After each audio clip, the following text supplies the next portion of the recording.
Hello and welcome back to another KCC video. I'm Rob and I hope you're having a wonderful day today. Today we're going to jump into some malicious compliance. Our first story today comes to us from J Sacra Art. That's all you pay me for. Let's jump right in. I work for a contractor doing custodial work for a casino. To preface this, I took this job mainly because it did not involve management in any way.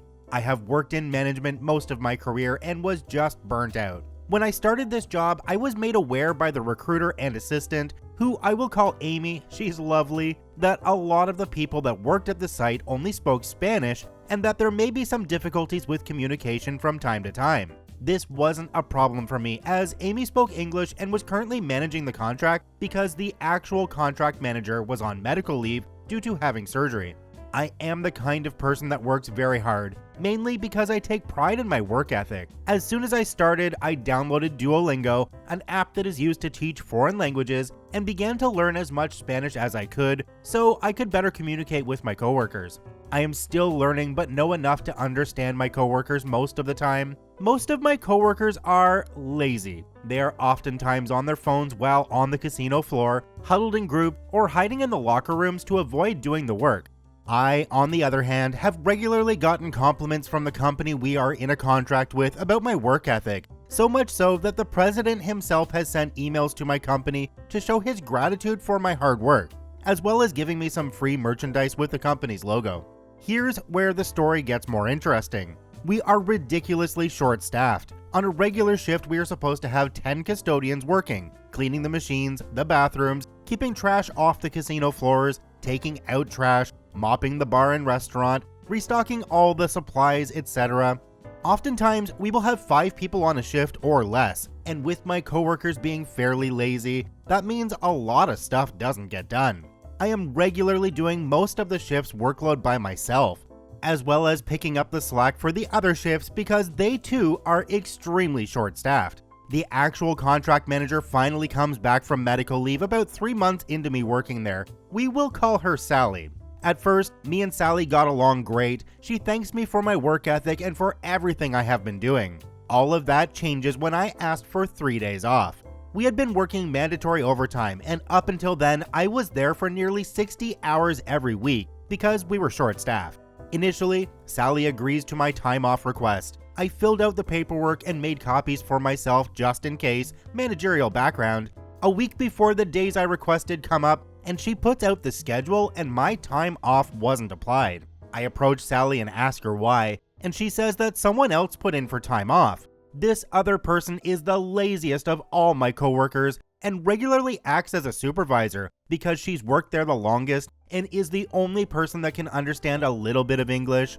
I tell Sally that I think this is extremely unfair, considering that I put in my time off request over 2 months ago and had made sure that no one else had asked for the same days beforehand.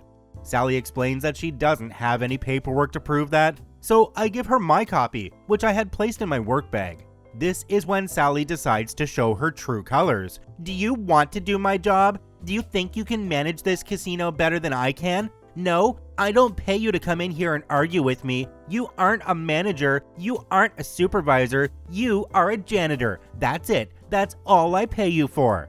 I keep what Sally said in mind and just keep my head down at work for a few months after this. At this point of my employment, Sally is getting in trouble by the higher-ups for the lack of employees and retention that is occurring at our site, as well as the company we work for not satisfied with her performance managing everyone.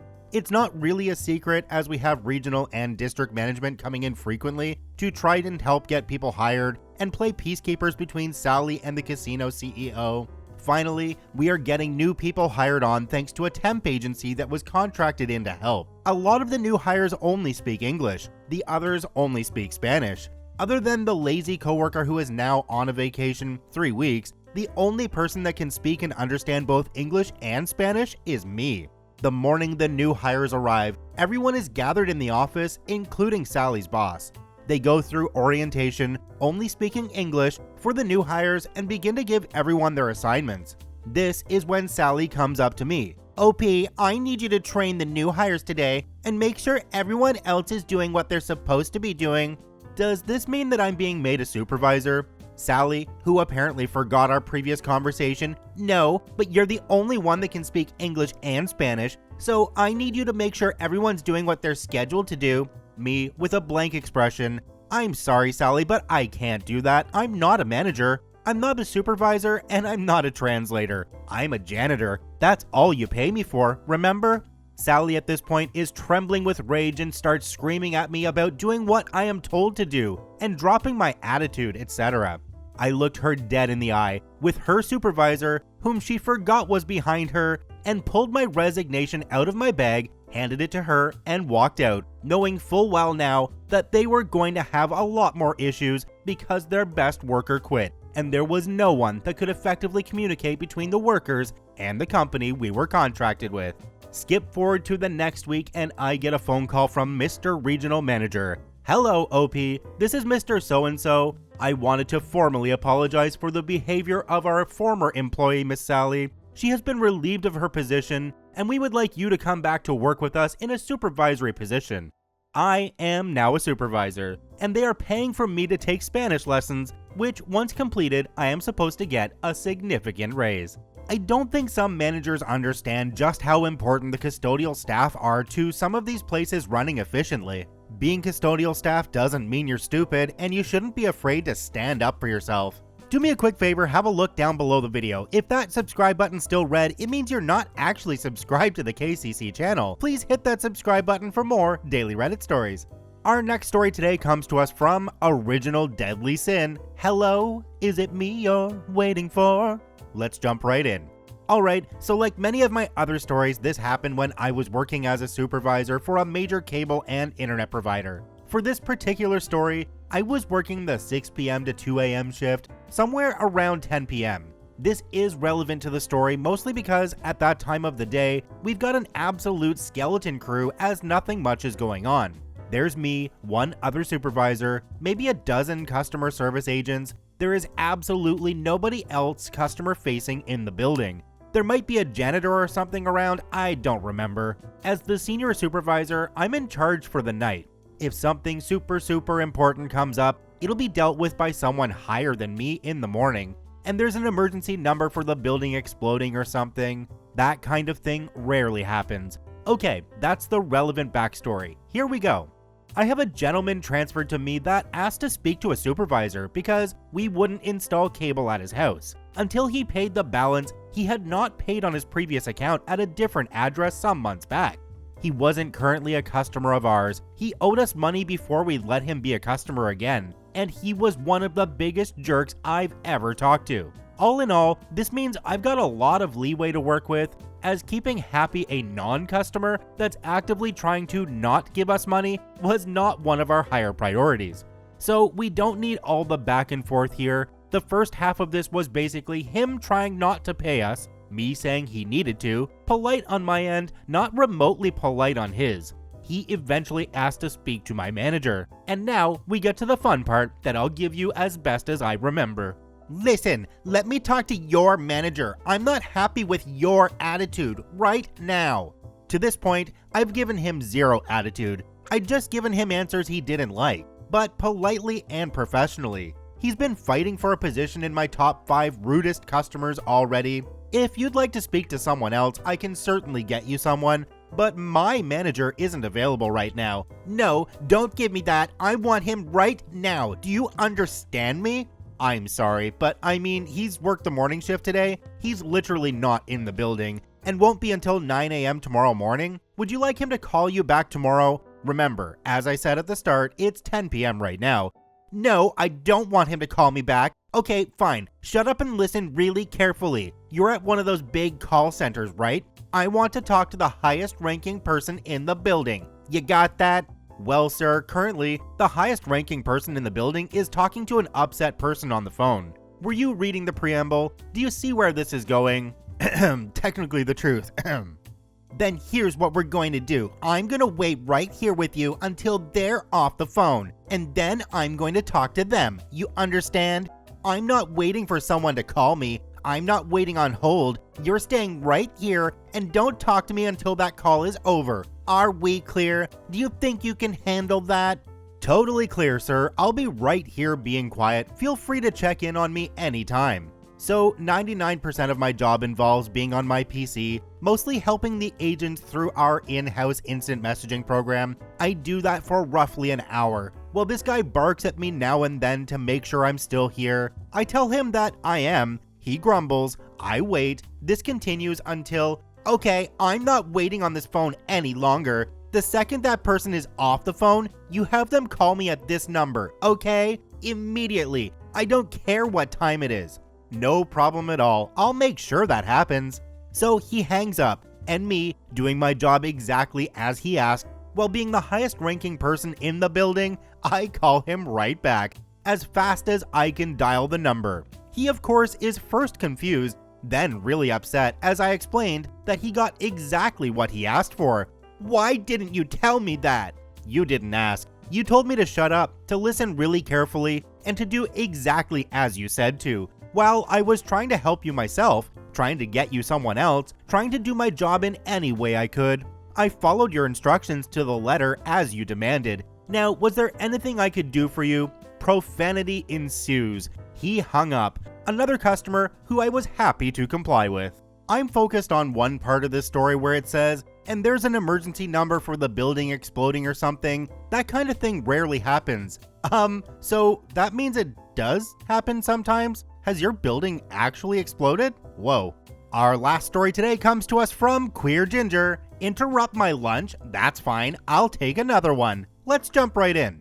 Reading another post about Wally World and lunches reminded me of a story during my time working there many moons ago. I will also add that I worked there well over 10 years ago, so some things may have changed since then. I also have never been able to tell a short story, so I'll try to keep it not so long, but it's not going to be short. So not too long after I started, and at least a couple of years before this story took place, I was called into a meeting with the store manager to discuss a situation with another coworker. When they came to get me, I was on lunch, and so after the meeting was over, they informed me that I could restart my lunch because I was entitled to a full uninterrupted hour lunch.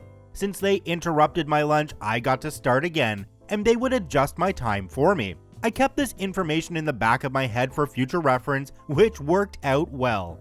Fast forward a bit and I'm working in the connection center, which is the department with the prepaid and contract cell phones. In our store, we were built into the electronics department along with the photo center. At the time, we and the photo center were considered a special department. We were a different division from the main store, had separate payroll, managers, etc. So technically, we were supposed to help cover each other's area, and couldn't be pulled to another department or make another department help us. In practice though, electronics would usually help our customers if we weren't there, and we would help them on things we were able to. The exception was contract cell phones. We were the only people able to do a contract. We had to run credit checks, etc. Everything that was done through an actual cell phone store. For some reason I no longer remember, I was alone my whole shift this day. We normally had one person 9 to 6, one 12 to 9, but the morning person either called off or left early, and so I was on my own.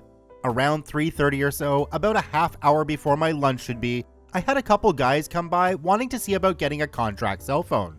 I was finishing up another cell, so I told them if they wanted to look around, I'd be done in probably 15 minutes. They left, I finished with my customer, and I didn't see them again. I did wait around for them a bit, then had some other customers, etc., so I didn't leave on lunch until after 5. About 5:30, I'm close to getting locked out, and so I go to take lunch. The person working electronics is one of the few people who doesn't really like our department and refuses to help our customers, so I told him I was going to lunch and just send any of our customers to photo for help if they needed anything.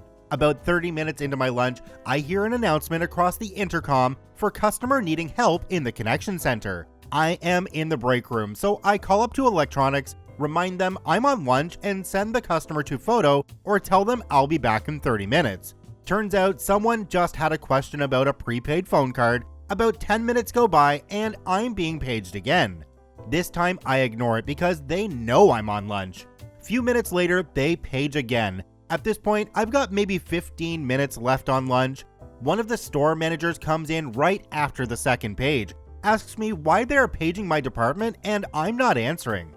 Now we get 1 unpaid hour lunch and 2 paid 15-minute breaks. Since we are still on the clock during our breaks, we can be interrupted and they aren't guaranteed. If it's busy, we sometimes won't get our second one. I guess because it's after 6, he assumes I'm on my last break and not lunch, and just being lazy and not wanting to go help. Because we were a specialty division and couldn't be pulled to the registers or other departments, there were a couple other departments that were like this, such as jewelry. This has all changed since. There were a couple managers who seemed to have a beef with our departments and seemed to think us lazy or entitled because we refused to be pulled. So I start telling him that I'm the only one there and I have 15. Before I can finish my sentence, he interrupts and tells me that I can take my 15 later. I need to go help the customer.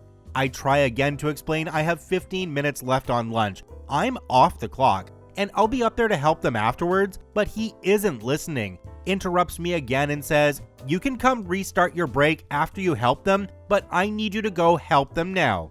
A light bulb goes off in my head and I ask, "You want me to go help the customer now and then restart my time?" I do make sure not to say break or lunch, just time. So he rolls his eyes, says basically, "I don't care. You can restart it, just go help the customer." So I say, okay, gather my stuff, put it in my locker, and clock in. At this point, they have paged me again, and I have maybe 10 minutes left on my lunch.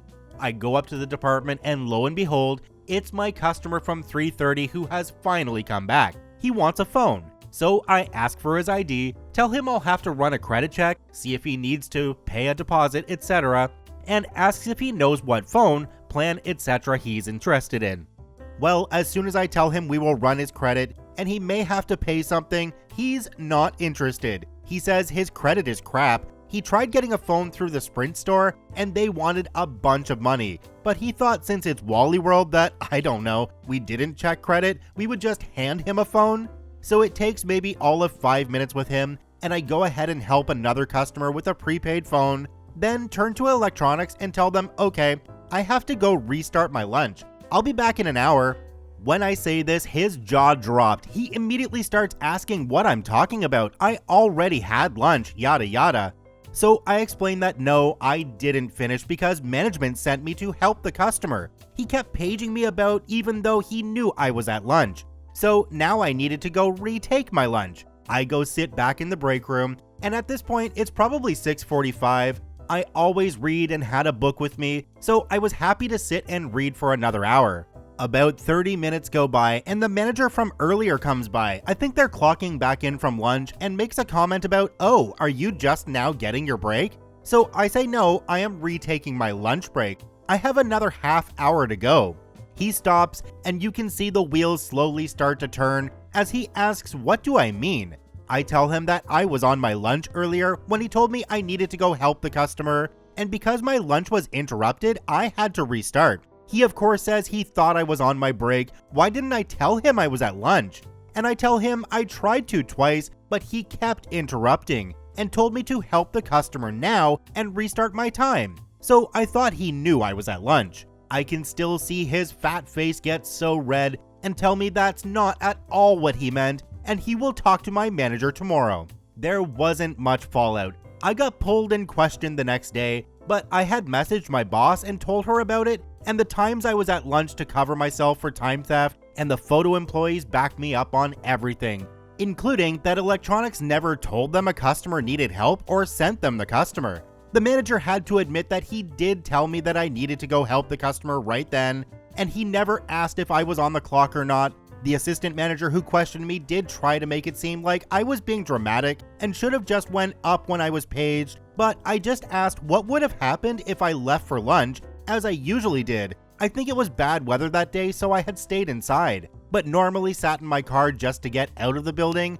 and would never have heard the pages, and asked if I had been given incorrect information before by the store manager, to which she agreed I was correct. I did make it known that they had talked to the customer, then called me in the break room and told me someone needed help with a contract phone. I would have probably clocked in early and went to help, and that I'd done that before. But since the first time the customer just wanted to know what card to buy, and they paged me instead of helping or having photo help them, I wasn't going to interrupt my lunch multiple times when I'm off the clock. I am pretty sure they talked to the electronics employee because he never paged me like that again afterwards, and a couple employees who didn't know the lunch rule before learned it that day, and I got paid to read for an hour that day.